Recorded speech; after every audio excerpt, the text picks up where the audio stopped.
Assalamualaikum warahmatullahi wabarakatuh. Saya Shoimatul Zakiyah akan mempresentasikan konsep, karakteristik, unsur, dan media komunikasi. Kali ini kita akan membahas tentang definisi komunikasi dan tujuannya. Laswell menjelaskan komunikasi sebagai proses yang melibatkan siapa, apa, saluran, kepada siapa, dan efek yang dihasilkan. Adapun model Shannon and Weaver menggambarkan komunikasi sebagai penyampaian informasi melalui saluran dengan mengatasi gangguan yang mungkin terjadi. Sedangkan Schramm menekankan pentingnya berbagi informasi untuk mencapai pemahaman bersama antara pengirim dan penerima pesan. Tetusan komunikasi diantaranya mengubah sikap seseorang, mengubah opini, dan mengubah perilaku. Mengubah sikap memerlukan pendekatan yang tepat agar mereka dapat melihat sudut pandang yang berbeda dan lebih terbuka. Sedangkan perubahan opini seringkali terjadi melalui diskusi dan penyampaian informasi yang mendorong individu untuk merefleksikan pandangan mereka.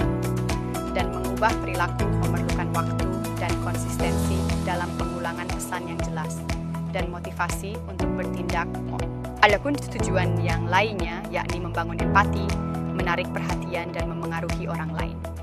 Peran komunikasi diantaranya sebagai interaksi sosial, yakni komunikasi berfungsi sebagai jembatan untuk membangun hubungan sosial antar individu dalam masyarakat yang saling mendukung dan memahami, pengembangan kepribadian, dan penyelesaian konflik Zoroastrian.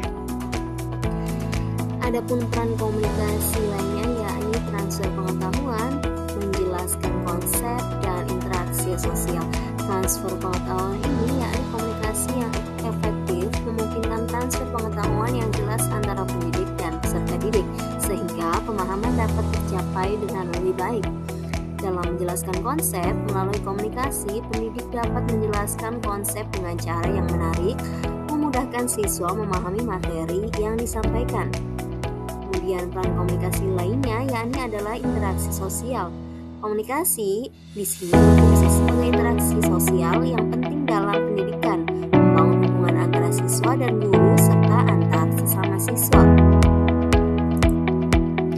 Setelah kita mengetahui definisi, tujuan komunikasi, dan peran komunikasi, di sini adalah yakni hambatan komunikasi. Apa saja hambatannya? Yang pertama ada hambatan fisik, hambatan psikologis, dan hambatan bahasa.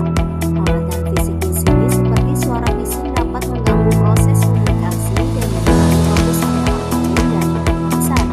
Sedangkan pada hambatan psikologi disebabkan oleh emosi dan perasaan yang dapat mempengaruhi cara seseorang memahami pesan yang disampaikan.